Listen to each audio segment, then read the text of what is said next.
Hello,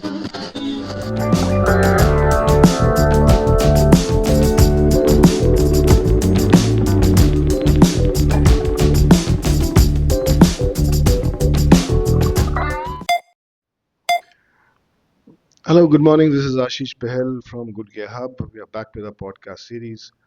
Today's topic is extremely crucial because it can save lives.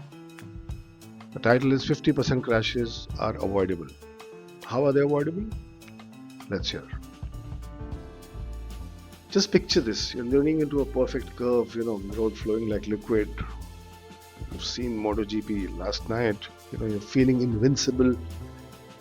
The bike is moving well in rhythm.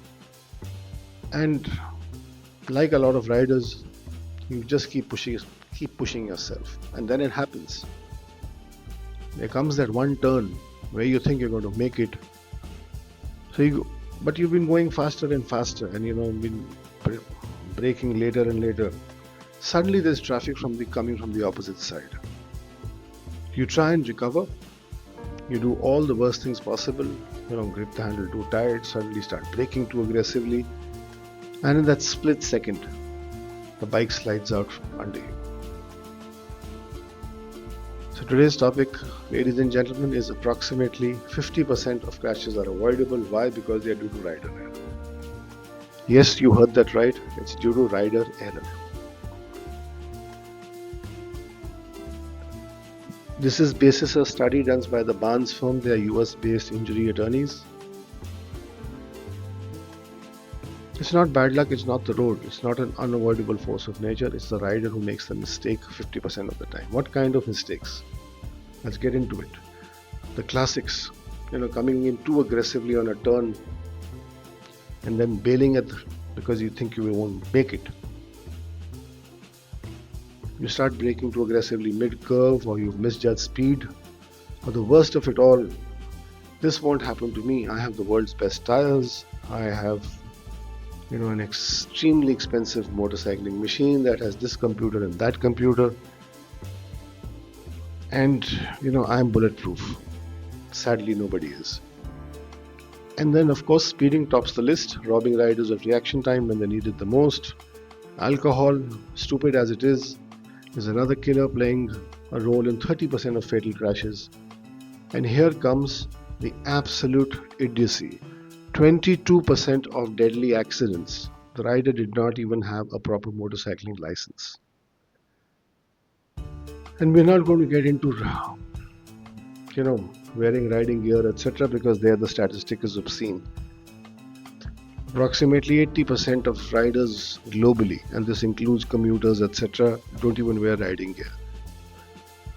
So guys, please understand, motorcycle is inherently an unstable machine. It's on two wheels, and unlike something on four wheels, it does not come with crumple zones. It does not come with airbags to deploy. It does not come with a solid engine block in the front or the back to protect you. There's just you, and if you fall, there's the road or the pavement or gravel. Whatever it is, it's extremely hard and painful. And then, as long riders will identify with this, sometimes it's just exhaustion. Because we start a ride, either we've got caught up in traffic, or the weather has changed, or the classic again, it was supposed to be done in 8 hours, but somehow we've set a mental standards where we will do it in 6 hours. So we don't take those breaks. And remember, all this while you're riding, between the wind and the weather, your body's getting dehydrated. You're losing energy, your reflexes are becoming slower, and lethargy sets in. And sometimes it's happened to me as well. You just doze off for 2-3 seconds or longer. This is called microsleep.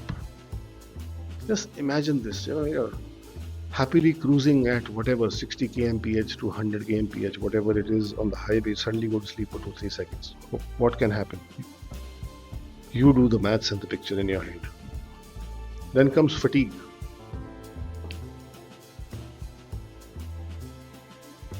There are not enough stops we take. Why? Because for some reason we're always in a hurry. Then there is the art of moving through chaos. No biker likes traffic. No biker likes to be stuck somewhere. Everyone wants to move forward and then starts lane splitting. You know, we do it once, we get away with it. We do it twice, we get away with it. We do it the third time. Now we start thinking we are damn good at this. And then the fourth time, you go even faster, not giving two hoots about whether somebody opens his door in traffic. What if the other person also is lane splitting? It's just, in the heat of the moment, it's just adrenaline and madness going on. And that's where this happens in the hills a lot. You're taking a turn too tight, too aggressive, and suddenly from the other side there is another lane splitter coming. Could be a bike, could be a car, could be a truck. And when both of you see each other, panic sets in because you're trying to recover. And that's when disaster happens. So don't do it, guys.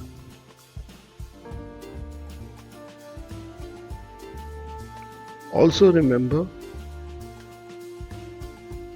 and not to get philosophical about this, life is for some a zero-sum game. If you got away with it once, twice, thrice, even 10 times, somewhere along the line, law of averages or sheer bad luck is going to catch up.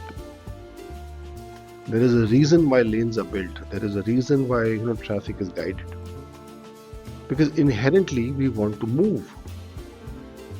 And in countries, including my own, lane splitting has become a social media exhibition. I won't say more. You know exactly what I'm talking about. Now, let's do this blog or podcast is not about rider bashing. It's about some of the bad habits we pick up. Now, let's talk about some of the good habits that pro riders, long haul riders, endurance riders, riders who've been riding for 20, 30 years, obviously survived to tell the tale. They take breaks as per a schedule. And that schedule is extremely simple. Every 50 minutes or every 100 km. Or every 50 km or every half an hour. Even if their bodies are not demanding a break. They've scheduled for a 5-minute break. Sometimes what they'll do is they'll stop for 2 minutes. And if they don't need that cup of tea or coffee or washing their face or the energy bar, they'll just shrug off. Do some stretching, drink some water. The key thing is water. And of course, rehydration. And guess what? For all the haste that we are on when we are riding, it's not worth it. And I'm sure everyone has heard about the tortoise and the hare. Eventually, the guy whacking it, doing lane splitting, taking turns like a maniac, you think he's going to reach 5 hours before? And even if he reaches 5 hours before, then the person who's a long endurance pro and taking it safe and easy, what are you going to do? Are you going to get a medal? Sure, you might put up an idiotic post which says, the route says 9 hours, I did in 5. How cool I am. Rather, how stupid I am. So before you get onto that bike the next time,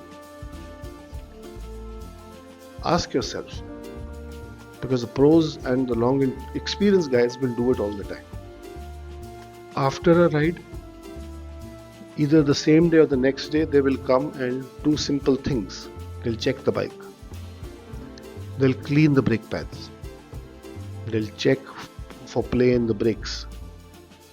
They'll just take it for a small little ride in the parking lot to see if it's understeering or oversteering. They'll check the tires. Versus showboats will just get onto their bike and all the best. So next time you're getting on your bike, ask yourself, am I getting onto my motorcycle because I love motorcycling, because it's somewhere it's pilgrimage for the soul? Or am I getting onto my bike, as Floyd says, with a momentary lapse of reason? And all I want to do is impress. Please don't do that, because It's not just about your life, it's about others' lives as well. Motorcycling is a wonderful sport, builds the soul, builds so much as gives us so much pleasure. But it's also a responsibility to yourself, to others around you. And for me personally, and Good Gear Hub, speaks the same as well. 50% statistic is just too high. We keep cursing traffic, we keep cursing other riders, or it wasn't my fault. There you have it, in black and white by Barnes' firm. 50% is indeed our faults. So let's spread this message. Encourage safe riding, because we are now governed by our principle: safe today, alive today, ride tomorrow. It's always about wanting to ride more, but I can only do that if I'm fine today. So make sure you look after yourself, you look after your bike, enjoy the ride. There's not a race or a competition going on, guys. Till we meet again, this is Ashish Bhel signing off from Good Gear Hub. Thank you for listening.